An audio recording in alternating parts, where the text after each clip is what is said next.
স্কুলে মৌখিক পরীক্ষায় যা যা হয়। গার্গী ম্যাম, রোল নাম্বার 20 পর্যন্ত এই রুমে থাকবে, বাকিদের প্লিজ পাশের রুমে গিয়ে বসতে বলুন। হ্যাঁ। কি ব্যাপার, তুমি ড্রেস প্রপারলি পরনি কেন? তুমি জানতে না আজকে মৌখিক পরীক্ষা আছে?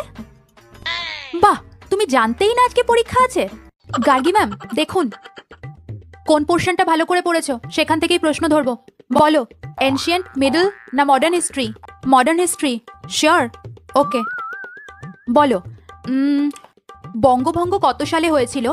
আর দুটি বঙ্গভঙ্গ বিরোধী আন্দোলনের নাম বলো। পারবে কি? বলো তাহলে, এখনো অনেকজন স্টুডেন্ট বাকি, তোমাকে নিয়ে বসে থাকলে হবে না।